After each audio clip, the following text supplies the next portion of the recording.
Alright folks, Jay from Will's VG Addiction coming back at you with another probable repair video. Got myself here a little bit of eBay goodness, some of that junk. Got a Panasonic Real 3DO here. Apparently this thing does work.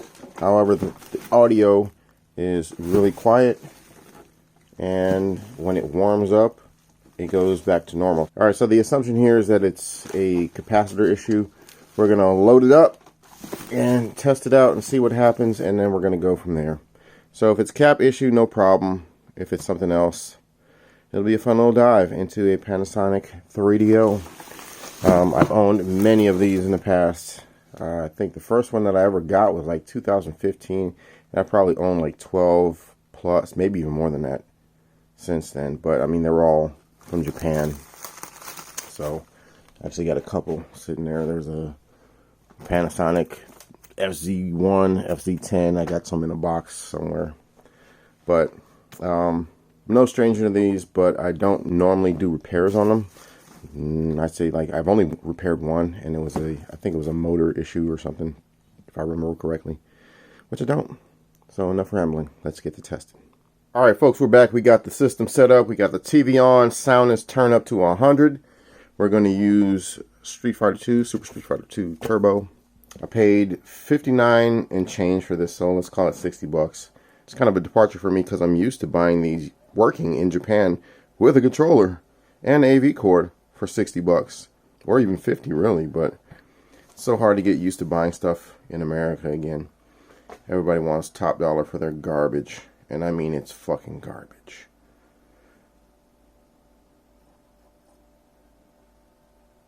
Alright, so I can barely hear anything. And that's the volume turned all the way up. So what I'm going to do is I'm going to let this thing run for a little bit.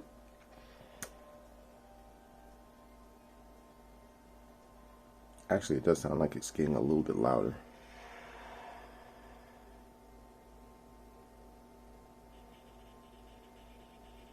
Yeah.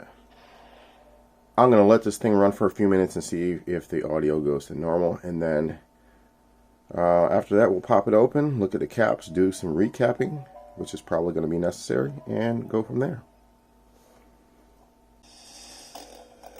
Alright, folks, so I literally just walked away for a minute, if even that, and you can hear the audio kind of coming in here and there. It's getting much louder. It's very, very scratchy. But I think the seller was being honest on this one, so that's good. That may be a cap issue. Who knows? We'll pop it open and check it out. So about 5 minutes later, audio is definitely good. So I think it is a capacitor issue. We'll pop this thing open, do a recap, button it up, throw it on eBay, and call it good. So I guess I could talk some random nonsense as I'm opening this thing up. I live in Oregon right now, near the Portland area. And we got wildfires going on here. Crazy. Never experienced anything like this. I've never been in a region that had wildfires like this. I lived in Southern California for a little bit, but never affected by this kind of stuff. So, air quality is pretty bad these days. I'm on the cusp of the region being evacuated. It's Friday night right now. I think the 11th. Yeah, September 11th. So hopefully this stuff is supposed to calm down by like Tuesday, and it's supposed to rain too, so that might help. Anyway, 4 screws on the bottom. You know how to use a screwdriver. Take them out. And you pop the system off, or the top of the system. Alright. This is where it becomes fun. So, again, it's been a hot minute. I don't think I have to take this top off. So taking this plastic or metal shielding off will get you access to the disk drive. We don't need to do that. We're going to focus on these screws down here and then pull the entire drive off. And I think that's connected by a ribbon cable somewhere, if I recall. And then there's 2 more on the back for the shielding. So I guess I do have to take that off. That's too big.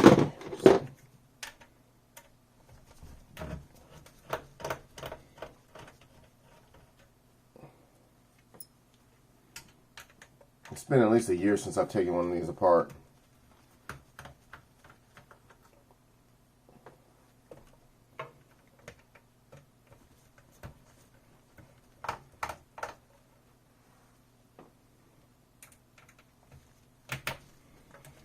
What other random nonsense can I talk about to keep folks? I don't even know if this... I don't think my chatter is very entertaining. You know, you watch... Have you ever watched folks repair stuff and you're like, oh, that's interesting, but they're just kind of annoying to listen to? I think I'm in the category there where I don't really have much to say most of the time. And I'm not like super excited and super energetic while I'm doing this. I'm not that kind of YouTuber. So sorry. Where'd that damn screw go? Oops. Well, the screw fell down. That was not a good way to try to shake it out. Shit. So now I've got the shielding a little bit. Good job, dummy. Good job. Fuck. Oh well. Alright, as noted earlier, 2 ribbon cables attaching the disk drive. We'll pull those out very gently and set those aside, or that aside. Alright, so there's our friggin' screw right there. Should have just waited. Oh well. Alright, so from here, let's see.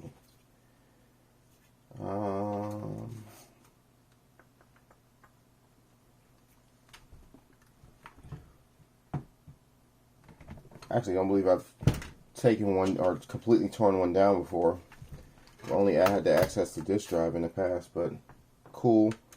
It's pretty easy. It looks pretty easy anyway. Got a bunch of screws for the metal shielding. We'll take those out. Set them off to the side.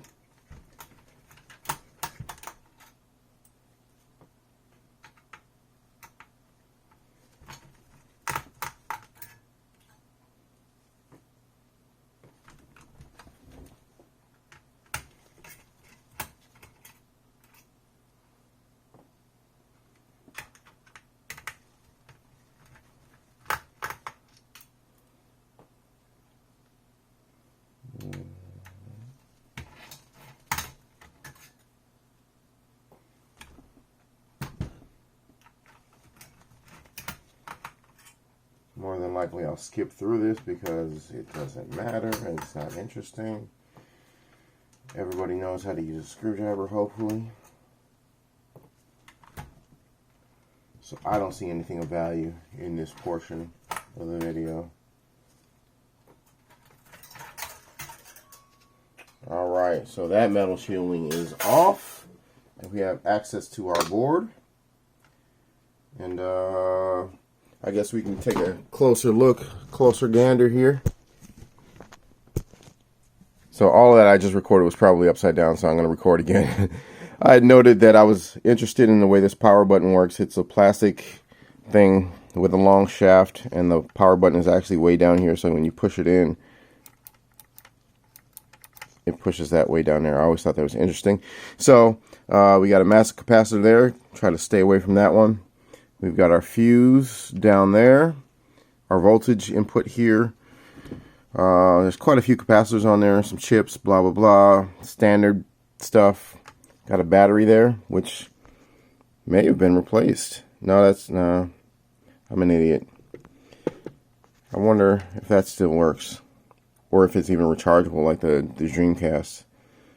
So, nothing overtly sticks out as bad. But I was going to say I'll probably just find wherever the sound signal is, the audio signal, and just recap that. But, I mean, I might as well just recap the entire thing. It doesn't look bad at all. There's no surface mount caps that like larger surface mount caps that I'm seeing. So that should be a pretty easy job. Let me pull this board out and inspect a little further. Alright, is this interesting or not? I don't know. So maybe we should just go through this step by step. You pull that out to release the, what is this, a transformer? from the board. I actually never even noticed that there was a fan in here before. So that is connected here. I'm going to have to grab a needle nose plier and just pull that up. I don't know how this comes off. I'll have to look at that in a minute. But that button just kind of slides off here like that.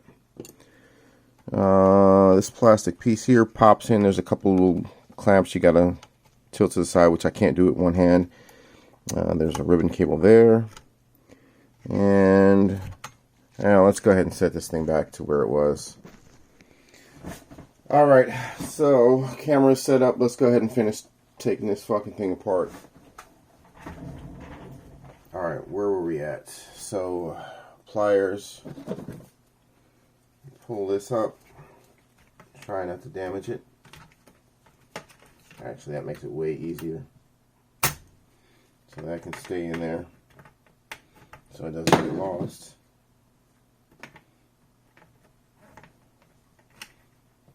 Or will it?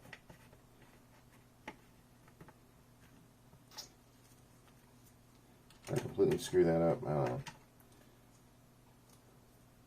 It shouldn't be that difficult. This goes in here. Yeah. Or no. Oh. Yeah, I'm an idiot, so whatever. Alright, so we'll pull these plastic clamps back so that we can pull up on this thing. Get it out of the way. Put that off to the side. Eject button is the same as a power button. It just kind of rests on there. No biggie. This is for the controller port, which I had never noticed was an actual separate board before. That's cool. See, how is that put on there? I think it just kind of rests in there.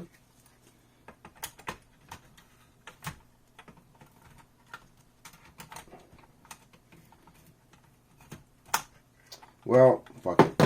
I just don't want to damage this. There we go. Don't want to damage this ribbon cable. I've had very bad luck with ribbon cables lately. We don't need more. Alright, so that's done. Pull that metal piece out. Set that off to the side.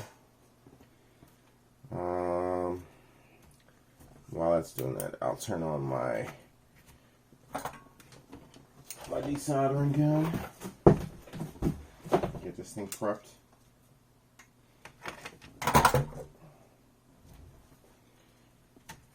This metal piece here just comes right up.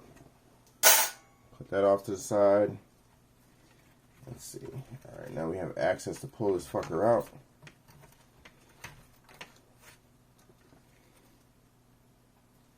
So this seems to be soldered to the bottom portion of the board. I'm going to go ahead and desolder that. We don't need it to be. We don't need it to be there right now. Let's see.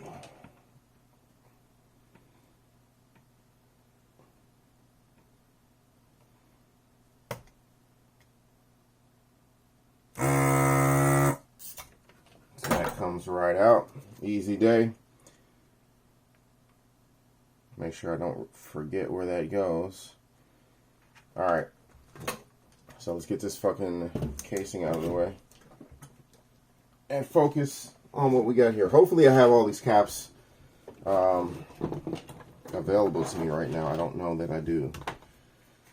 So what are we looking at? 6.3, 100 microfarad. Got those. 6.3, 100 microfarad. So all these are the same, which is good. 6.3, 100 microfarad. 10 microfarad, 16 volt. 10 microfarad, 16 volt. What size is that? 1000 microfarad, 10 volt. I certainly have that. 6.3, 470. I think I have those. Alright, so what do we got here? We got basically, I'm not going to look at the voltages. The voltages, they vary, and you can use a different voltage as long as it's higher than what's rated on these caps. So we've got some 100 microfarad caps, some 10 microfarad caps. We got a 22 microfarad cap, a few 470 microfarad caps, so 1000 microfarad cap. So I got all that stuff sitting here off to the side. And what I did was, because the majority are these 100 microfarad caps, I just marked them all in black. I'm just going to do all of them based on rating at one time, make it easier for myself. So I don't know if people like to watch that shit or not. I don't know. Like, one of the most boring things for me when I'm watching these sorts of videos is watching people remove caps and recap. So honestly, I think that's one of the most boring things ever. And I like to watch these a lot of times when I'm going to sleep. And I don't like loud jarring noises. So hearing this every few seconds is pretty annoying. And like I said, it's just boring to watch. So I'm going to go ahead and skip ahead. And we'll cut to the end product, I guess. Alright folks, it's the next day. This thing is fully recapped except for this massive capacitor, just because I don't have another one of those. I was working on this thing till like 2:30 in the morning last night, from like 12:30 to 2:30. And it was just miserable trying to get the old caps out because the solder was so thick.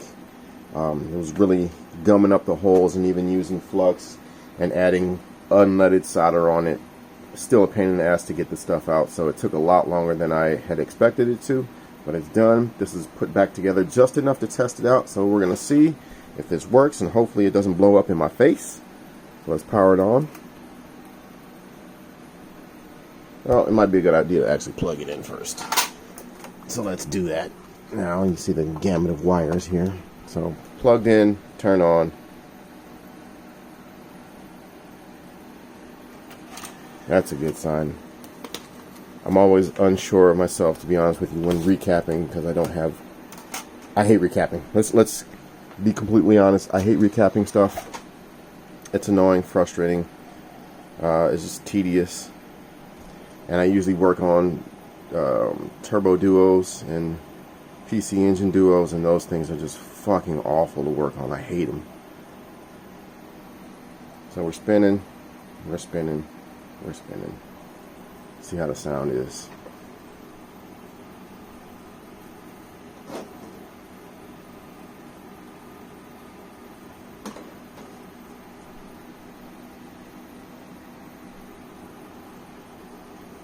Can this take any longer? Ah, yes. Beautiful. I will call that a success.